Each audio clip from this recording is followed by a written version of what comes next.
Hey everybody, this is the Stove. You're watching the Stove, and this is my co-host Jacob Hoffberg, and I'm your host David Bryant. And tell you the truth, there was some crazy things going on this weekend for March Madness.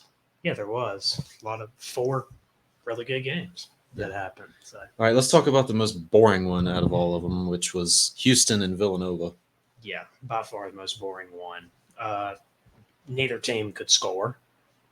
Villanova won 50-44. Villanova won while shooting about 29% from the field, shooting 24% from the 3-point line. The difference to me in the game was the 15 out of 15 at the free throw line, Yes. which to me was the difference. But I thought the reboundings were Houston didn't get on the offensive glass as much as they got on the glass, but they let Villanova get on the glass too. Yeah. So they were only +3 on the offensive glass. And one thing you can't overlook was how Houston was 1 for 20 from 3-point land, and also Villanova didn't really shoot that well either. They shot 23%, but I think that was the main key, was that they just could not shoot any threes at all, making one in the whole game.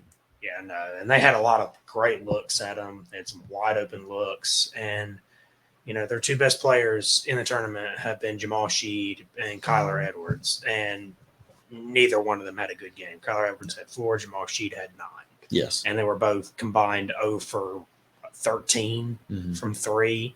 Sheed was 4 for 13 from the field. Kyler Edwards was 1 for 12 from the field. I mean, yes. They had no offense going for Houston at all. They did not. But I think the main takeaway, other than the 3-point shooting, was Villanova's defense. They played a very, very solid game, as well as Houston played a really good game too. But I think Villanova's defense really shined in this game, and Jay Wright's coaching. Yeah, I do too. I think Jay Wright's after Mike Krzyzewski retires here in another game or two. I think that Jay Wright is going to be the best coach in the game. Yes. So. I don't know. Hubert Davis is looking pretty good. Well, yeah, we'll get to that. But Justin Moore injury is a big one because Justin Moore's their second leading scorer. Tearing his Achilles, and that'll put him out for a while. That'll put him out for at least, a year? At least 6 months at the minimum, I would think. At least, probably longer than that, maybe 8 months. I mean, you don't even know. He's a junior, so, I mean, he's definitely not going to the NBA with that type of injury. So if he gets back, that's going to be questionable how that injury affected him, to that, and how it affects Villanova for the game against Kansas, and if they beat Kansas if they play Duke or Carolina in the title. Mm-hmm. Well, let's move on to the next game, which was a lot more entertaining of a game, which was Arkansas and Duke. Yeah, I think this was probably the most entertaining game of the weekend, and it really wasn't even that entertaining. The games over the weekend weren't. No, it was a lot of defensive battles. A lot of defense. But this one was not defense, I believe, because Arkansas's defense is a really, really good. Yeah. But Duke manhandled them today. They did. And actually, all 8 of the teams that were in the Elite 8, I would argue, are all 8 at least definitely above average defensive teams. Yes. And Arkansas is one of the best of the 8 that were in there defensively. But Duke just dominated them for most of the game. Arkansas got the lead, I think, down to 5 in the second half. But that game was never really in doubt. Duke shot almost 55% from the field. And Duke doesn't shoot a ton of threes, but they were 4 for 10, which is pretty efficient. They were 16 for 18 at the line. That'll work. Yes, it will. The turnovers were a little concerning. They had 15 turnovers, but it didn't seem to make too much of a difference. And I think the key to this game was Mark Williams. He's played really, really good defensively, and he started off the game really, really hot. And I think he was the key to this game because he was able to not really limit Jalen Williams, but kind of keep him in check from having an amazing game. Yeah, the 3 blocks that he had was impressive. And Mark Williams, like you said, the start he had. I mean, Mark Williams is playing a lot of minutes right now for Duke. He played 35 in this game at 12 points. But Mark Williams, to me, is a player that I think you could point to, and besides outside of Banchero, you would say is the most valuable player on this team. Yeah. Because without Mark Williams, Duke's not in the Final Four. No. So he's really, really good. And obviously without Banchero or Roach. Or Theo John. Yeah. He's how many points the did X he factor. have? None? Yeah, he didn't have any. He played 5 minutes. But he did have crucial defensive plays. How many fouls did he have? Oh, he didn't have a foul. That's surprising. But, Mark Williams is a big key. I think that's going to be a big key for Carolina, especially when Yes. Duke plays, because they're going to have to deal with Banchero in the paint Yeah, and Brandon Manning. Baycott's going to have to win that matchup. Yeah. So, And then the next game was Miami and Kansas, and Miami starts out this game really, really well, leading by 6 at the half. And after that, Bill Self made some adjustments, and Kansas just steamrolled them in the second half. yeah, the game wasn't close in the second half. What did they outscore them? 47-15 in the second half. Yeah. Abaji had his best game of the tournament. He had 18 points. He was 8 for 12 from the field. And, I mean, Kansas defense was unbelievable in the second half. Miami shot 3 for 21 from the 3-point line. I mean, it wasn't even close. Kansas was plus 13 on the glass. They were plus 3 in turnover margin. Kansas shot 50%. I mean, the game in the second half was really all Kansas and Miami at that point. They had Wardenberg, who fouled out in the middle of the game, which made them they didn't have as much size inside, so it became a problem. And Miami just by 5 or 6 minutes in, the game was just turning rapidly in Kansas' favor, and the game was coming to an end. Yeah, and McGusty and Wong didn't really have their best games ever. McGusty shooting, he didn't even make a 3 in this game. He was 0 for 4. He's 7 for 17 from the field, and didn't really have his best game either. But no, I think it was just mainly how good and talented Kansas was, because they have Remy Martin coming off the bench, who's an elite player. Yeah, Remy Martin would start on any other team probably in the country. He would. But McGusty had 18 points. The problem was when he scored his points. He didn't score his point. I mean, I think Miami went like a 5 or 6 minute stretch in the second half where they desperately needed points and they couldn't make anything. And McGusty, that's a time when they need McGusty, who I think is probably their best offensive player. Yes. To step up and make shots, and he couldn't do that. So even if you have 18 points, if you're not scoring them at the right time and you're not being efficient, and 7 for 17, 0 for 4 to me is not very efficient. It's not. Then it doesn't matter what happened. So I mean, Wardenberg only had 5 points in the game. He couldn't. All his shots were from 3, which is interesting. It was 1 for 3 on field goals and 1 for 3 from the 3-point line. So all his shots were from 3. I thought Miami kind of just started jacking up threes in the second half, and desperation shots. And obviously going 3 for 21, most of them were not going in. So I didn't think Jim Larinaga had an answer for what Kansas did with them in the second half. And Jim Larinaga is a great coach, but he didn't have an answer. And speaking of not having an answer for anything, North Carolina and St. Peter's last game. St. Peter's just got dominated in the weight room in this game. Yeah. And Shaheen Holloway had no answers for Armando Baycott. No, he didn't. And that was kind of the difference in the game. Yeah, and it was prevalent in his mid-game interview, wasn't it? Yeah, it was, when he just said, we're going to make adjustments, but really didn't give any specifics of what those adjustments would be. And it showed, because Armando Baycott just had his way down low. To me, go ahead. And Nadefu, he's a really good defensive player, but he's their tallest guy, and he's, 6'7"? Yeah, 6'7", 6'8". And we just had way too much size for St. Peter's, and Carolina's able to come out with a dominating victory. And Nadefu is more of an athletic big than just a big guy. I mean, Nadefu is very athletic, but he is not a traditional big guy. Actually, Carolina really, to me, offensively did not play their best game. No, they shot 41% from the field, 6 for 22 from the 3-point line, 13 for 21 from the free throw line. Carolina's like top 15 in free throw percentage. Terrible day from the free throw line. Yeah, they're top 15 in free throw percentage. Carolina's been a pretty good 3-point shooting team over the course of the year, which is odd because Carolina's usually not a good 3-point shooting team. And 41% from the field from a Carolina team who to me is one of, at this point with the 4 teams that are left, you could argue is the best offensive team that's left in the tournament right now. But the difference to me was the offensive rebounds, that they were plus 7 on the offensive glass and plus 16 overall. And the answers, they just had no answer for Baycott. Yeah, exactly. Yeah, and we were able to hold Doug Edert to only 2 points. Yeah. He had 0 opportunities to score. Yeah, he made his points off of free throws, I believe. Yeah, he didn't have a field goal at all. Mm-mm. All right, moving on to the Final Four. We got Villanova and Kansas and Carolina and Duke.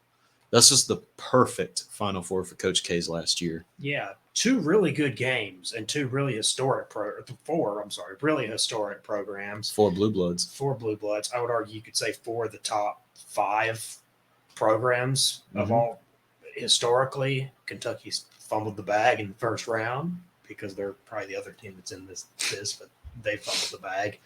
But two really good games and a point spread of 4.5 for Kansas over Villanova and a point spread of Duke for 4 over Carolina. So, I mean, the betting odds say that they're going to be close games. I would lean and say that Carolina and Duke's probably going to be closer than what Kansas and Villanova will be. I don't know if that. I think Kansas could potentially win that game by 10 plus points. I don't know. Villanova's defense is going to be tough. Let's talk about that Kansas and Villanova game. Like, both are really good defenses, but I would argue that Villanova might have a little bit better of a defense, but Kansas is just far and out more talented than Villanova this year.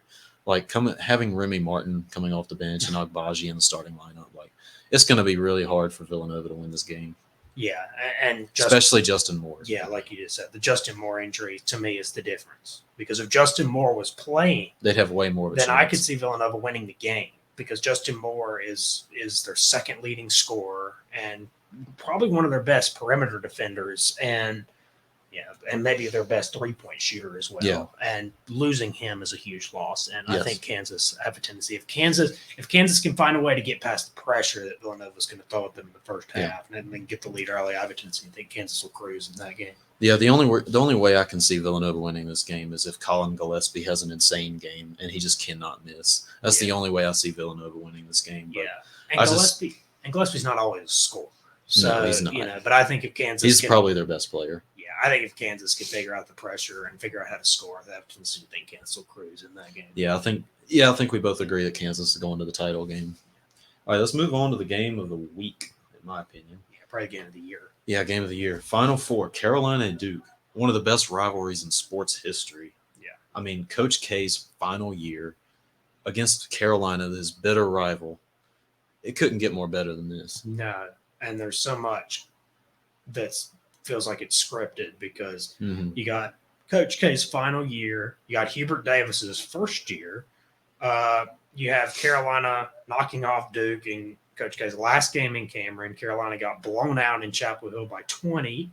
So it feels very scripted. Whoever wins this game is going to have the bragging rights, not only for this year, but for a long time to come. Yeah. This is a big game, and I would argue probably a top 5 game in the history of the tournament. Yes. And the hype has already started all over the place. Yes. And I think it's going to be really good. I don't think Duke is going to be able to keep Carolina out of the lane. And they couldn't keep Carolina out of the lane in the last game. Yeah, and the key to this game is to me, is Caleb Love.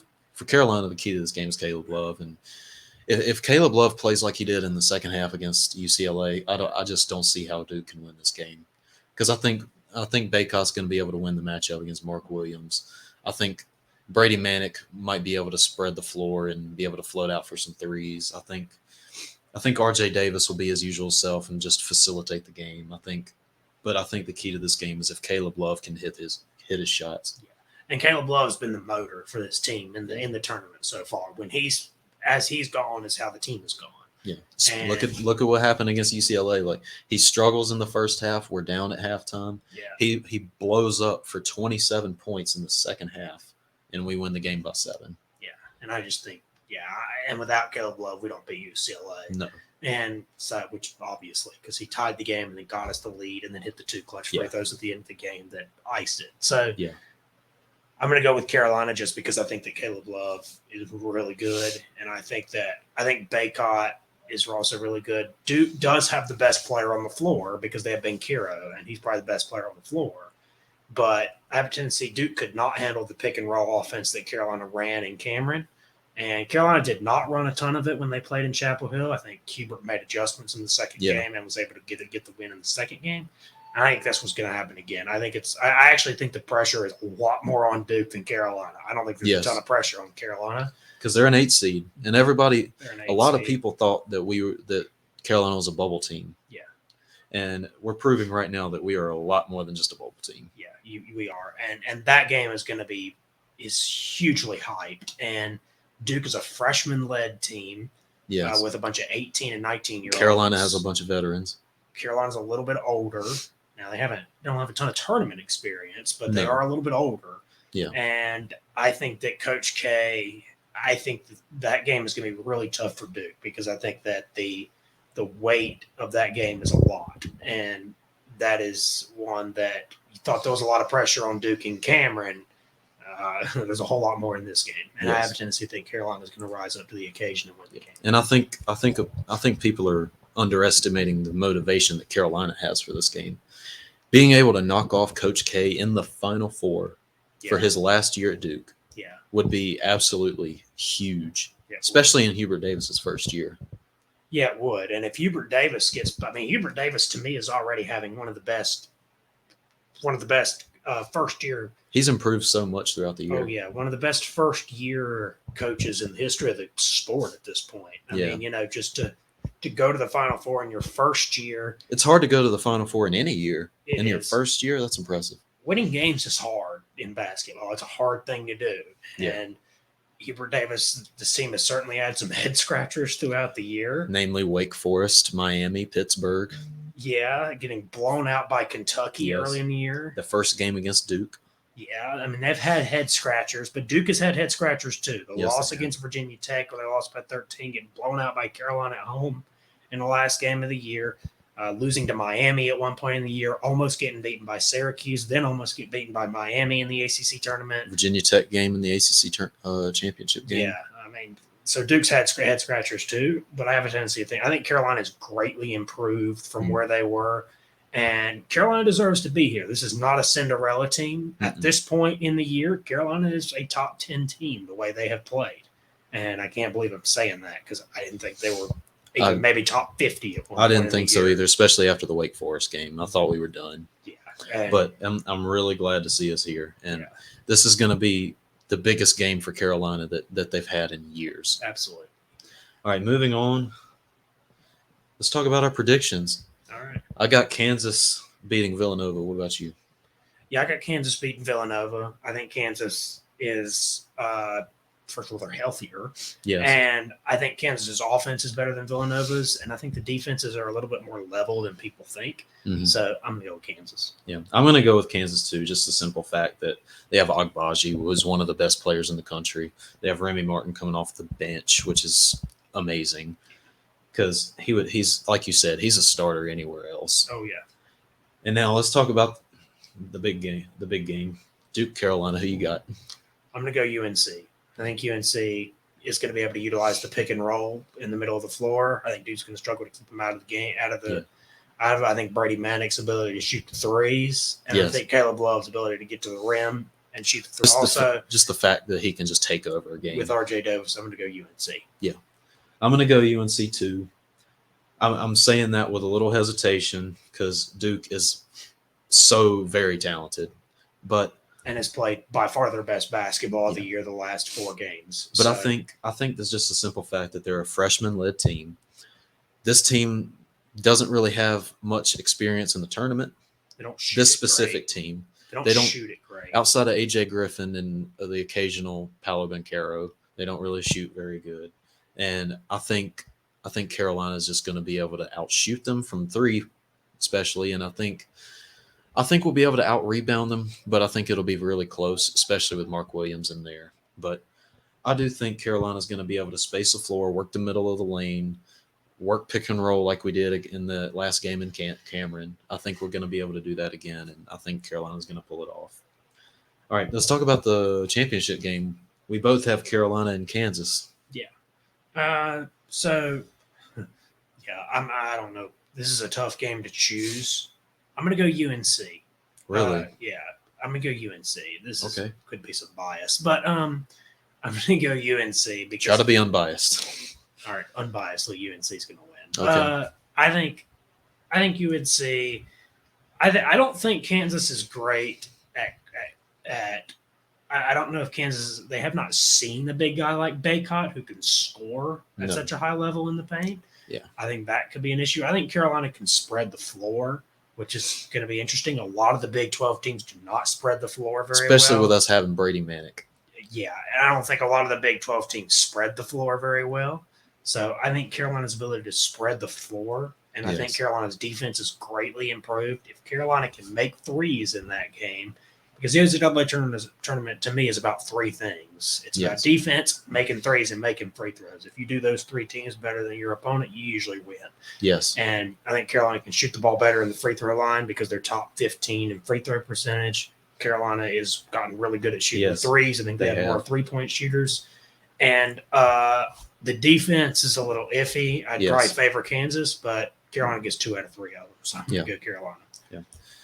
Yeah, I have Carolina in the championship game against Kansas too, but I'm just going to have to go with Kansas in this one, and that's my unbiased opinion. And just the sheer talent that Kansas has is just, I think it outweighs Carolina not greatly, but I think it does outweigh Carolina as far as talent wise. I think Remy Martin will be able to do his thing, and I think Agbaji will be able to dominate in that game. I, on one hand, we do have Leaky Black, who's one of the best defenders in the nation. And he's probably going to guard Agbaji. Yes, I think that would be the key matchup, because if Leaky Black is able to shut down Agbaji, I think that will give us a huge advantage. Yeah, and Kansas has got so many different scorers. They Yes. got Jalen Wilson who can score. David McCormick's not the best scorer, but David McCormick is really important on the inside. Yes, Kansas got so many different players. Christian Brown can score. Mitch Lightfoot can score if they need him to. yeah, Kansas is really good. I think Carolina's going to be able to win the game. Carolina, the only thing that worries me about Carolina in the game against Duke and the game against Kansas is a lot deeper than Carolina is. Yes. Carolina is going to play about the same 5 starters the entire game. with the occasional sub of like the only- Dontrez Styles, Puff Johnson. Those are really the only 2 other players they're going to bring in the game. So Carolina has a 7-man rotation, but it's really 5. Yes, Because if it's a close game throughout, they're going to keep those 5 in basically the whole time. They're going to play 35 to 38 minutes a game. Yeah. Which can get tiring, but they have gotten really good at it because Carolina's kept winning. So I think that's concerning. Kansas is going to bring fresh legs off the floor. Remy Martin is going to come in. You're going to have Mitchell Lightfoot come in. So Kansas is deep, which does concern me, but I'm going to go UNC over Kansas. I think for the reason you just mentioned, their depth, I think that'll be able to kill Carolina. I know Carolina's been able to keep fresh somehow, even though they only rotate about 6-7 guys. But I do think that Kansas's depth and just the fact that they'll be able to keep fresh legs coming in and out of the court, I think that gives them the clear advantage. And I have Kansas taking it. Gotcha. Okay. Yeah. All right, let's move on to some baseball. Yeah. Albert Pujols going back to where it all started was St. Louis. Yeah, and he actually announced today that this year would be his last year. Yeah. So, kind of a last tour. Yes. For him, and I'm glad Pujols is back because I wouldn't want to see him anywhere else. Yeah. Besides, they're one of the best pure hitters of all time. I think he signed a 1-year, $2.5 million deal. Something like that. Be able to be a little bit productive, maybe 15 homers. I mean, Pujols did not have a bad year last year for how old he is. It's funny because he's so old, but every time he comes to the plate, it still scares you. It does, especially when he's going up against a left-handed pitcher. Yeah, but I think I'm glad to see him back because I don't think there's nowhere else I'd rather see Pujols than with the Cardinals. So. Yeah, and let's talk about the Braves. Braves probably, arguably, have the best bullpen in baseball right now. Yeah, I think they do. I think the Braves have the best bullpen since 2015 Royals. Yeah. And Kelvin Herrera, Greg Holland, Wade Davis, disgusting. Yeah, Scott Barlow. I mean, the Braves at this point, you got Kirby Yates that you've signed. I know he's going to be out for a while, but when he comes back before the postseason, he's a top 3 reliever, closer when he's healthy. We talk about, signing Kenley Jansen, signing Colin McHugh. Huge signings. You got Maxick coming back. You got Will Smith. You got AJ Luke Minter. Jackson, who can be productive at times. AJ Minter is really good. Darren O'Day can still play. The sidewinder who can still play pretty well. Mess people up. I mean, Braves bullpen is stacked. They're going to have Soroka coming back in the regular starting rotation in possibly the beginning of June. You're going to have Acuna coming back hopefully by early May or late April. Yeah. In the outfield, you got Azuña, who can start on opening day. I assume Fried will probably start opening day for the Braves against the Reds. Potential Cy Young candidate. Potential Cy Young candidate, Max Fried. Braves are absolutely loaded. The trade for Matt Olson, Yes. which was a work of genius by Alex Anthopoulos. About the best replacement for Freddie Freeman as you can get. Yeah, and longevity-wise, I think that's going to be better than Freddie Freeman. Yeah, I think Freddie has maybe like 2 more years of his prime, but Olson's he's in his mid-20s. He's going to be there for a while, and he just signed an 8-year extension. Yeah, he's going to be there for a long time. And let's talk about another team making moves, the Minnesota Twins, picking up 2 starters. One recently signing Chris Archer to a 1-year deal, which not the biggest move in the world. Not the biggest fan of that move ever. No, but Chris Archer is a really good 3 or 4 spot pitcher, about one of the best you can get. And picking up Sonny Gray. Yeah, and picking up Sonny Gray. Losing Jose Barrios last year kind of hurt, but that's just kind of how it goes. But signing Carlos Correa, top 5 shortstop in the game, probably a top 5 shortstop in the game. The cheating scandals, the cheating stuff just got the win. He's out of Houston. He's fine. He's a sick player, no matter where he plays. But makes big plays everywhere. Makes big plays. Has a cannon of an arm at shortstop. Be a good bridge guy for Royce Lewis coming up in the minors. Exactly. And another thing I want to talk about is all these different teams. To me, and this is something I've noticed with the teams, is the hesitancy by some of these teams to bring up these young prospects that they have. Yes. Like, for instance, O'Neal Cruz today was announced for the Pirates that he would not start on opening day with the I think that's ridiculous. I think that's crazy. O'Neal Cruz is like 6'7" and has insane exit velocity. Yes. He is already in the top 25% in the league at exit velocity. Imagine him and Ke'Bryan Hayes in the same lineup. Yeah, I mean, he needs to work on the fielding. Yes. But he is someone, when he gets the launch angles right, I think that O'Neal Cruz has the potential to be a generational type of talent. Oh, yeah, for sure. I question whether the Royals are going to bring up Bobby Witt on the first day. They should. The Orioles should start Adley Rutschman on the first day. I think these young players, the quicker – I mean, these are players that are MLB ready. I'm not advocating for if you're not MLB ready to start. Yeah. But these players need to be starting the guy out in Seattle, was it Julio Rodriguez? Yes. I think he needs to start on opening day. Jared Kelenic needs to start on opening day. He was called up in September last year, though. Yeah, and if I was the Rangers, I'd call up Jack Leiter. I mean, I know Jack Leiter has not played in any type of minor league yet. Yeah. I'd give him a month or 2 in the minors, but I think he's ready. Jack Leiter is a generational type of pitcher, and I think the Rangers need to bring him up. I mean, what harm is it doing for those types of teams? Exactly. The Rangers are a little bit better than they were at one time. But for the Orioles and the Pirates, there's no reason, and the Royals, there's no reason not to call them up. Those teams are not competing for a playoff spot. Exactly. So why not call them up and have them get the MLB experience? Yeah, and speaking of the Rangers, making huge moves, signing Corey Seager and Marcus Semien, arguably the best middle infield in baseball. Yeah. And picking up Mitch Garver, which is, I think, a sneaky good move. The real sneaky good move, I think, is the John Gray move, because John Gray is kind of a free agent that went under the radar to start. He was not in, when people came out with the top 20 free agents, he was not in it.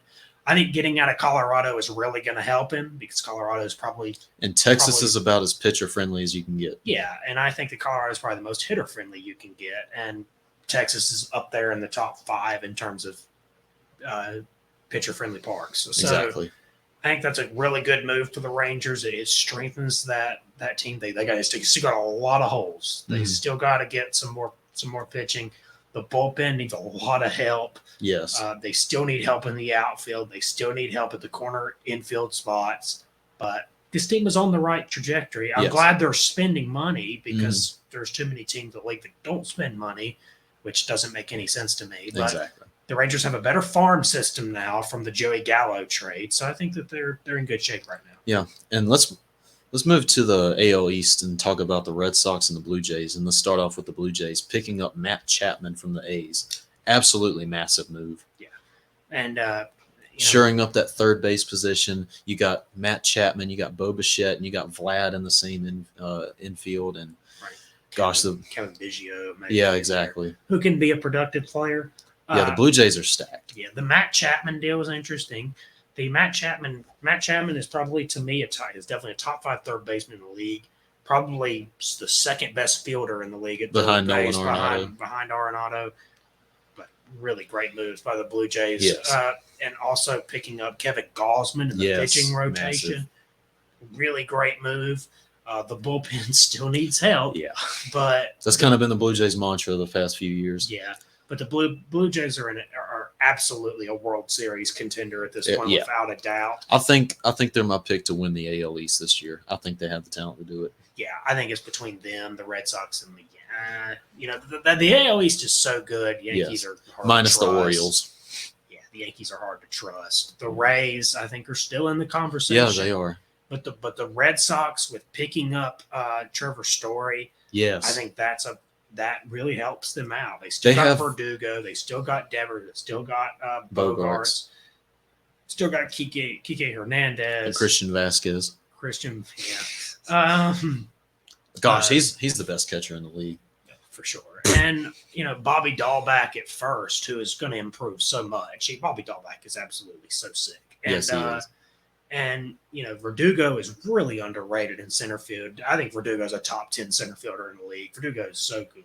Yeah, and he can only get better. Yeah, the pitching still needs a lot of work. Yeah. The bullpen needs work. They got Matt Barnes, but they still need work in the bullpen. I think a big question with their pitching is if Chris Sale can actually stay healthy for a full year, which I don't see happening. Because Eovaldi is not the best ace to have. No. So they still need work, but Red Sox are always going to compete. They got great managing. Is it Alex Cora? Yeah. Yeah. They got great managing. They play the game the right way. It's Fenway, so it's a tough place to win if you're a road team. Yeah. So very hitter friendly. Very, very hitter friendly. And yeah, that's it. I think the Red Sox are definitely in contention. They definitely are.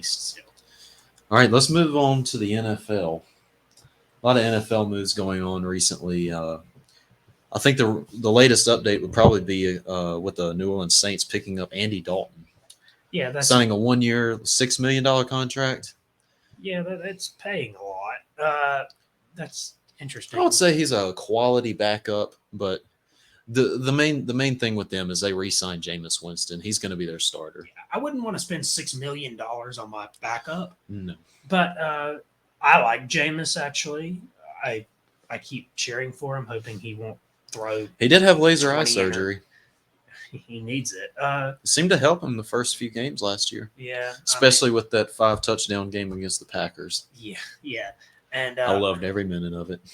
Yeah, I'm sure. But hopefully he doesn't throw 25 interceptions this year. Or 30.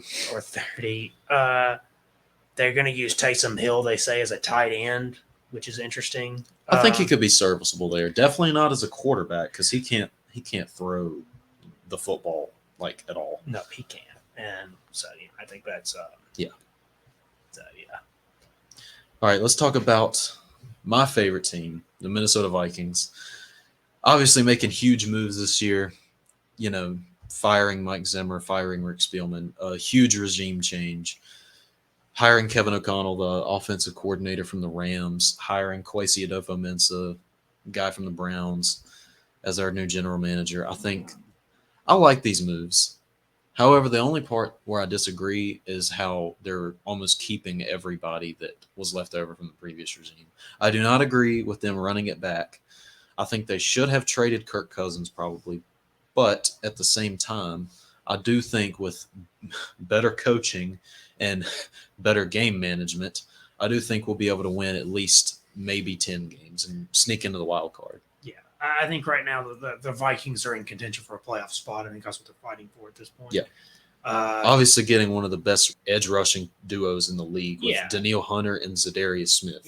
The good thing for the Vikings is that the Packers, we assume, probably won't be quite as strong next year. Losing Devontae Adams. Losing Devontae Adams.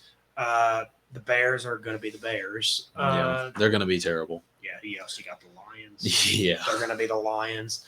And so I think the Vikings right now are actually in a contention to win the AFC or NFC North. I'm sorry, because like I said, the Packers aren't going to be quite as good. So I think the Vikings are in contention right now to win the NFC North. They definitely are. So, And let's transition to one of the best divisions in football history, the AFC West. Yeah. Let's talk about the Broncos first. Obviously having a stacked roster, but mediocre to below average quarterback play with Teddy Bridgewater and Drew Lock. yeah. Picking up Russell Wilson, a future Hall of Famer from the Seahawks. Absolutely massive move. I think this puts them over the top. Yeah. I think this puts them at least in contention for an AFC championship game. I think it does too. And I think the Broncos are a team to take seriously now in the AFC Yes. West. They have not been they have not been really good since Peyton Manning left. So No. they Trevor Siemian, yeah, Teddy Bridgewater, and Drew Lock. and Brock Osweiler. And Brock Osweiler. The Broncos already, like you say, a stacked defense. They Mhm. have a pretty good offensive line. One of, I think what went underrated last year was how good Patrick Surtain was. Oh yeah, He was amazing last year. As a rookie cornerback, is one of the most difficult positions to play in the league. He shined last year in Vic Fangio's defense. yeah, he did. And Deshaun Watson,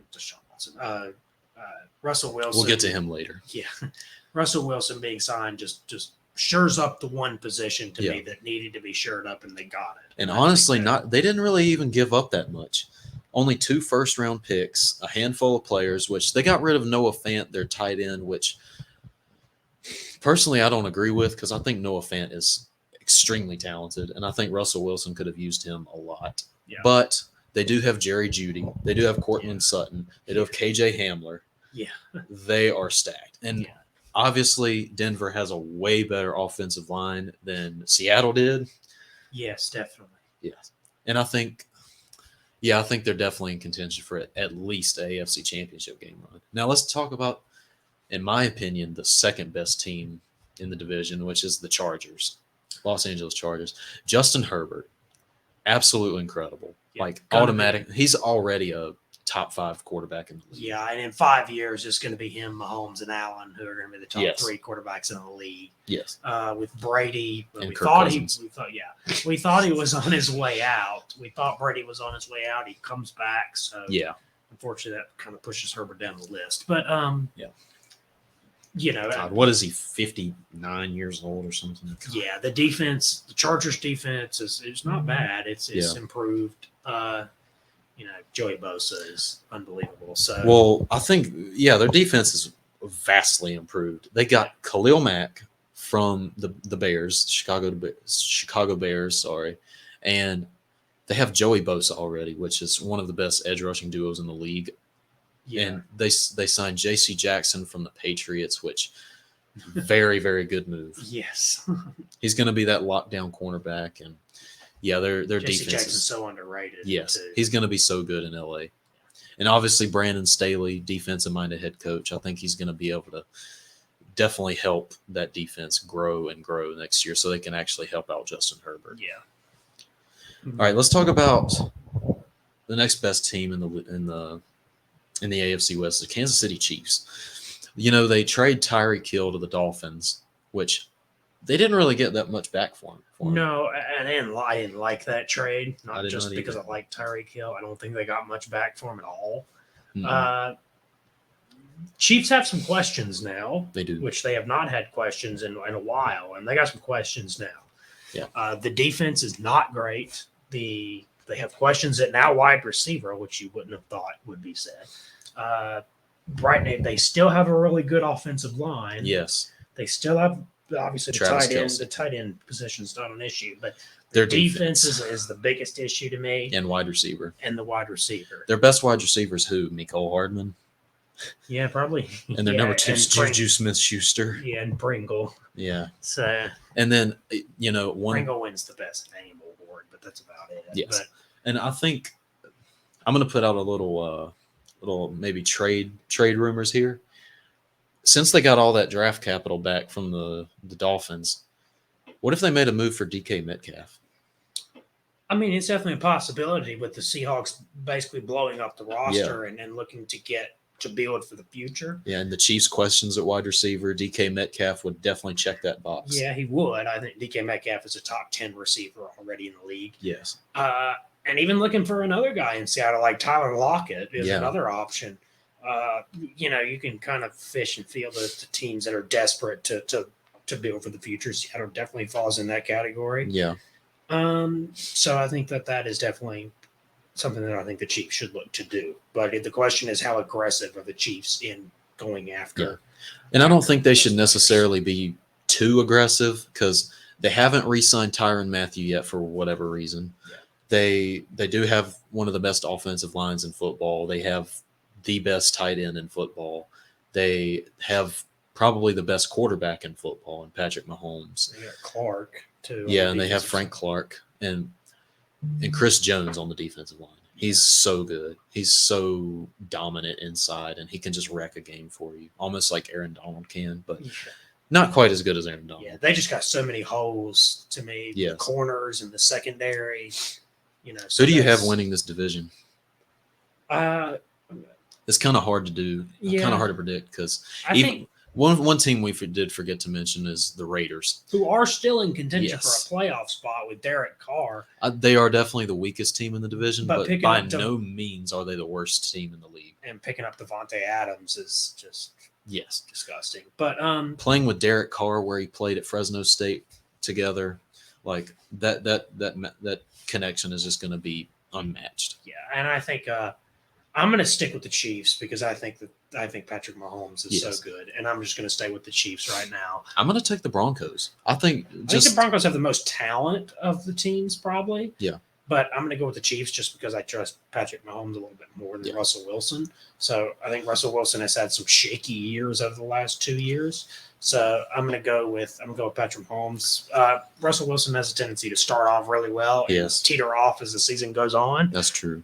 Patrick Mahomes keeps it pretty consistent throughout the year, so I'm going to go with Patrick Mahomes. Yeah, Go with the reason I'm Chiefs. going with the reason I'm going with the Broncos is just Russell Wilson behind that Seattle offensive line, him having to run all over the place on 80% of the plays. It feels like going to a place with a definitely above average offensive line will help him out tremendously, and going to a place with Cortland Sutton, KJ Hamler, Jerry Jeudy will help him out so much. And obviously the Broncos defense is so much better than Seattle's defense. I agree.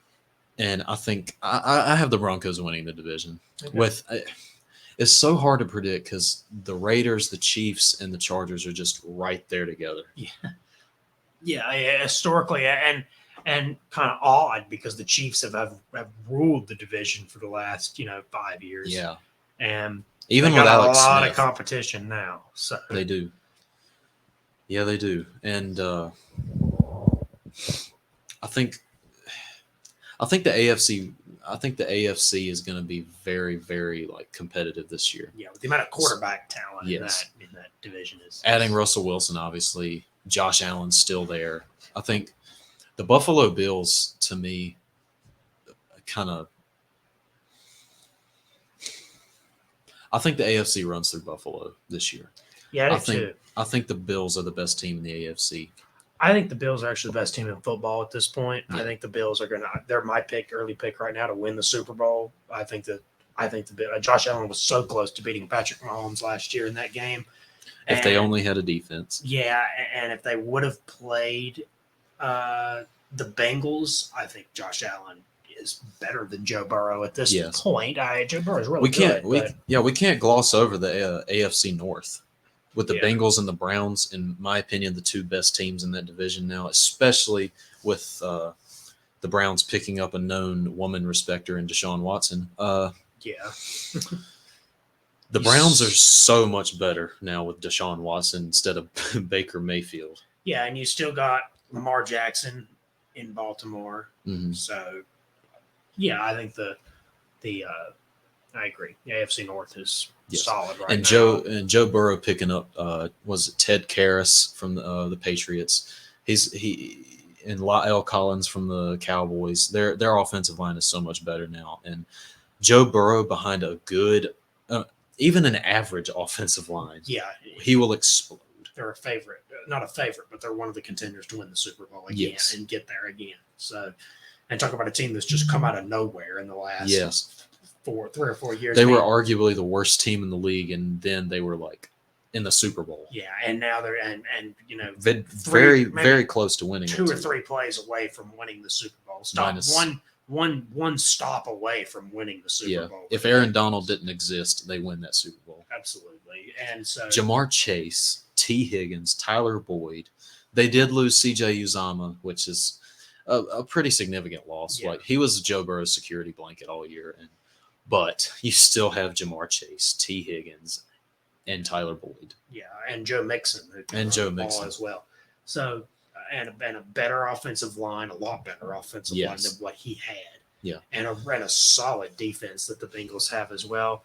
I think the Bengals, if it wasn't, I think the Bengals are in good position to get back to the Super Bowl this year.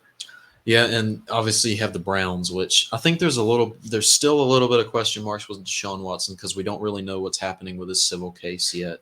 We don't know if the NFL is going to discipline him yet, suspend him for how many games. We don't know about that yet, but I think if Deshaun Watson is able to start the whole year, the Browns have a very good shot of winning this division. Yeah. And obviously you have Kevin Stefanski, who I think I think he's a really, really good coach. Yeah, I think he is too. He's done a good job at this point. And I think the Raiders, I think they made moving on to the AFC East, the Patriots moving on from Josh McDaniels Yeah. and the Raiders signing Josh McDaniels, which is terrible. Mhm.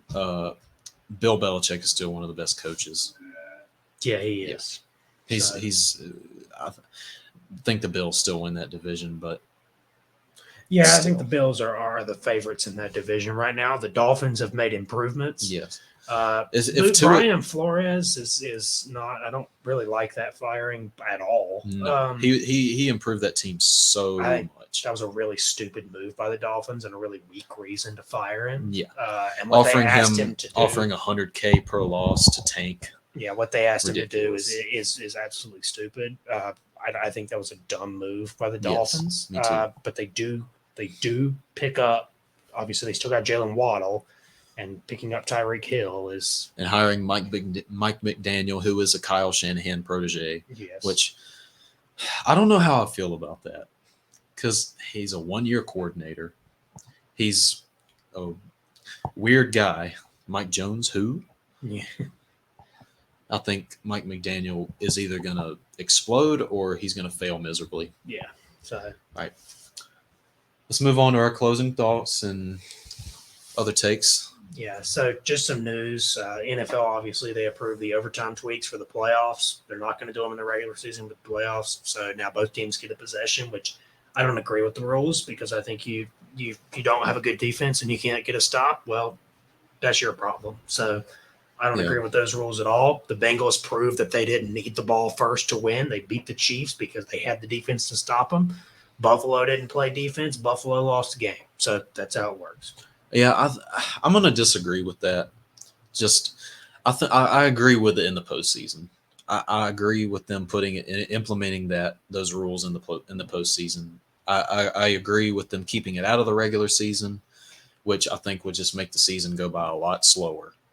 But in the postseason, I do agree with it. I think it'll make games way more entertaining. It'll give both quarterbacks a chance because if you have, let's say, Patrick Mahomes and Justin Herbert going at it, I'd want to see an offensive showdown between that. I think that'll make games way more entertaining. Yeah. So do you think if both teams get the possession, the next team to score should win the game? Or do you think they should keep flip-flopping possessions like it is in college? No, I think then if both teams, let's say both teams score a touchdown, the next team that scores should win the game. A field goal or a touchdown? A field goal or a touchdown. Because Okay. at that point, I agree with you. The defense should, do something. Yeah. The Ravens also they signed John Harbaugh to a 3-year Great move. contract extension. I agree I with think that. that's great news for Lamar Jackson too. Yeah, and I think John Harbaugh, he's one of the best coaches in the league. Yeah, he's getting a little bit older. He's Yeah. 59, but yeah, I think that's a good move. Iowa All-American Keegan Murray is entering the NBA draft. We saw EJ Liddell enter the NBA draft a few days ago. Not a big surprise there. I think the big time players at the top of the NBA draft prospects to the best chances for them to stay is Chet Holmgren. Yeah, Because I think Chet Holmgren needs to gain some weight because he's really skinny. He's 195 pounds. Gonzaga needs to fire their strength and conditioning coaches because how is a guy that's 7 foot tall on not even 200 pounds? Yeah, that is is ridiculous. That's a problem. That is just screaming injury. He got absolutely demolished by Jalen Williams in the game against Arkansas. He had no chance. Mhm. And to me, he's got the raw talent, but they got to be able to. Yes. And I don't see the overhype with Chet Holmgren. I think he's a little bit overhyped at times. I think he's a good blocker and he can shoot, but I don't think he's very good inside. I don't think he can defend great. He just seems get down and defend you. He seems kind of awkward in the paint. Yeah, he can block you. He seems a little uncoordinated at times to me, so I don't love Chet Holmgren. But anyway, I think Keegan Murray's a great player. I actually think Keegan Murray's been slept on a lot. Mm-hmm. You know, the Big Ten has been dominated by Purdue and Ohio State. You know, all these other teams at the top, and you know, Wisconsin with Johnny Davis and stuff like that. But Keegan Murray, do not sleep on him. He's such a good player. He's a sophomore. You know, Murray. He was the number 5 prospect in the ESPN 100 a few years ago. I think 2 years ago. I think he's a lottery pick probably, and he's really good. And yes, Keegan Murray. Such an improvement from last year. Averaged 7.2 points a game in 18 minutes.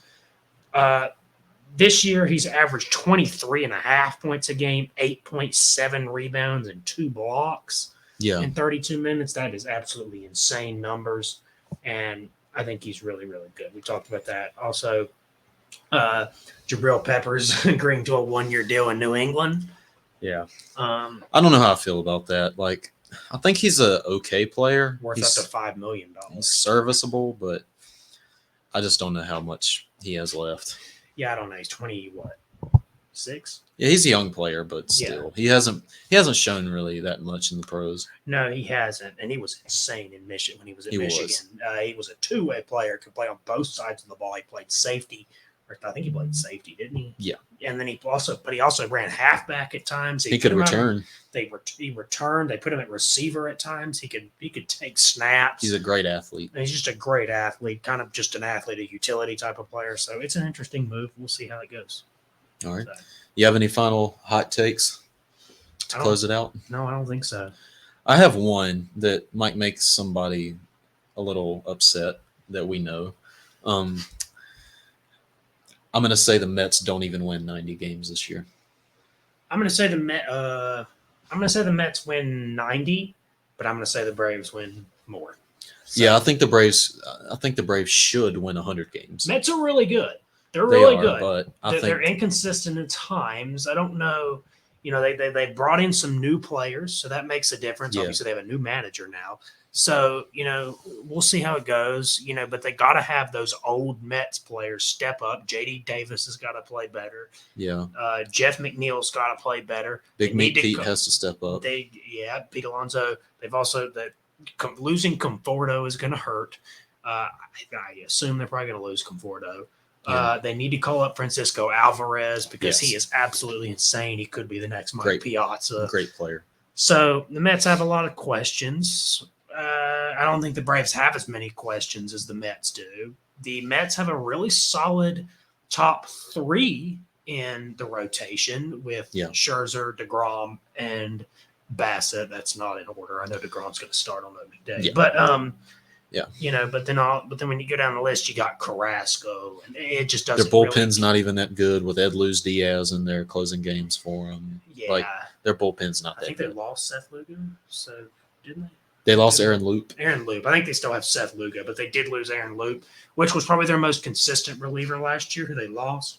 So it's hard to believe that Aaron Loup was their most consistent reliever. Not good. And Edwin Diaz has not been great for a few years now. So Yeah. I don't like where the Nets are right now. I don't think they're clearing away the best team. I think the NL East runs through Atlanta as it Yes. has for the last 30 years. I think the National League runs through Atlanta. And I know the Dodgers are still up there, but I think Atlanta's the best team in the National League. Yeah, I think the NL East runs through Atlanta. The NL East has run through Atlanta for the last 30 years, Yeah. and it's going to continue to run through the NL East. There was a brief period where the Phillies where the division was running through the Phillies, but the Braves have won 4 straight National League East titles, and I think they're going to win a 5th. I just don't. I think Brian Snitker is a great manager. Alex He Anthopoulos is really, really good at making the mid-season deals that they need to make if there's something that they need to push to get going. I mean, the redoing the outfield last year in the middle of the season was an incredible general managing job. When you lost to Cunha and Azuña, Pache wasn't playing the way they wanted him to play. Yeah. And then you go out and you get Eddie Rosario, you go out and get Jorge Soler and Adam Big Duvall and Jock Peterson, and you go out and you just redo the outfield, and then you go and win a World Series and basically dominate. The Brewers, dominate the Dodgers, and dominate the Astros in all 3 series. So Yes. Alex Anthopoulos is one of the top general managers in the game. Brian Snitker, to me, is a top 10 manager in the game.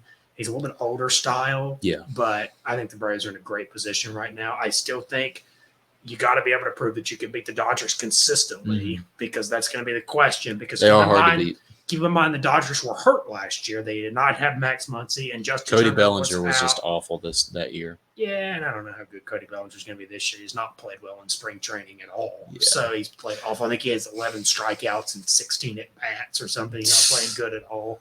Legend. He's ever since 2019 has just not been good. But I think you got to be able to prove that you can beat the Dodgers consistently, and that's the question. Yeah, you're right about that. I think again, I'll say it again. I think the National League runs through Atlanta, but yeah, I think that does it. Yeah. Thank you all for tuning into the first episode of The Stove. Yeah. For my co-host Jacob Hoffberg, I'm David Bryant, and we will see you in a couple of days. Be good.